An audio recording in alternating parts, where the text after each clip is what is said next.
Hello students, in this video we are going to discuss Belgium conflict and causes of civil war in Sri Lanka. In Belgium, the two prominent speakers were Dutch and French. About 59% population belongs to Dutch community and about 40% French community and rest 1% German. The area occupied by Dutch speakers was called Flemish region, and French language, which dominate the area, was called Wallonia region. But there was a special condition also arise in the capital city Brussels, as we know that 59% speakers are Dutch, and certainly there is a dominance of Dutch community in the Belgium. But in Brussels, the situation is quite reverse, and here there is a dominance of French community. As there were majority community in Dutch, but the economical condition of French community was better in comparison of Dutch. This was resented by the Dutch speakers. Simply we can say that there was a kind of anger in Dutch people that they were in large number. In spite of that, economical condition of French community is better, and this led to conflict between these two speakers, which led to the conflict in Belgium. But this problem was solved by the Belgium accommodation. Accommodation means adjustment. There were changes brought out in the Belgium constitution.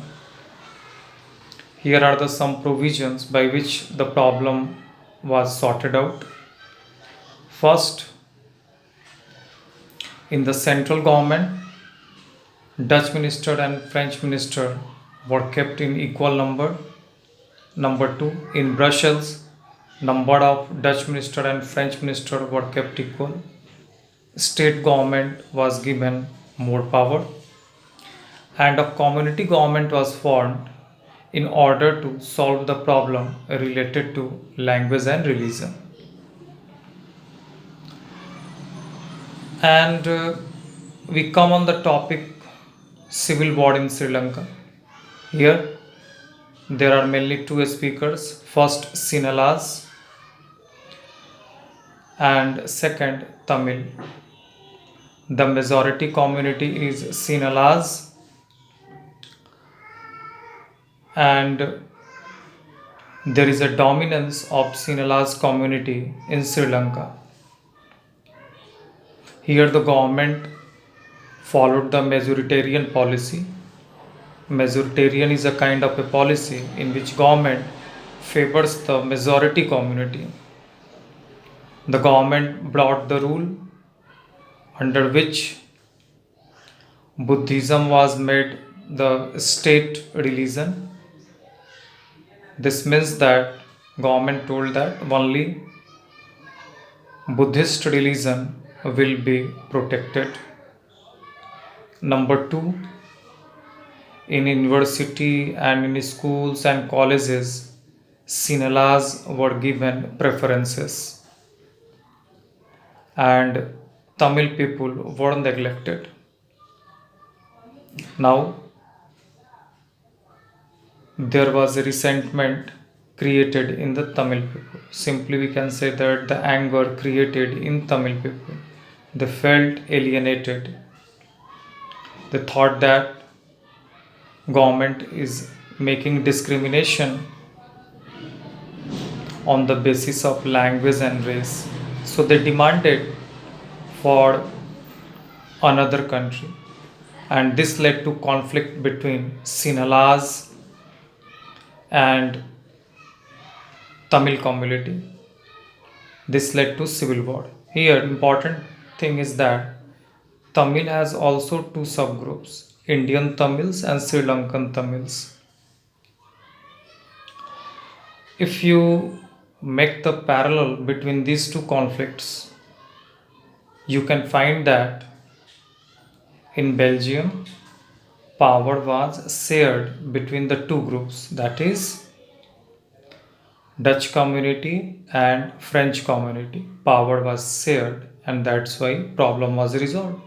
But here, power was not shared between the Tamil community and Sinhala's community, and due to this, the problem has not been resolved, and the problem is going in Sri Lanka.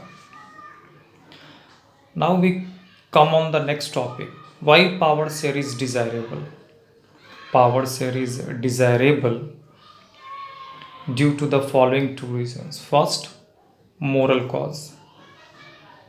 As we know that democracy tells that there should be equality in society, and this equality can only be achieved if power is shared. And second, prudential cause. Prudential means wiseful decision. If we share the power, then the chances of conflict will be reduced. So it is very wiseful decision to share the power between the two groups. Once you share the power between the two groups, then there will be chances of less violence in the country. For example, in India, power has been shared between the different religion or groups. All have been given equal status. Now we come on the next topic. Different forms of power sharing in modern democracy. First, power is shared between the legislative, executive, and judiciary, and this is called horizontal power sharing.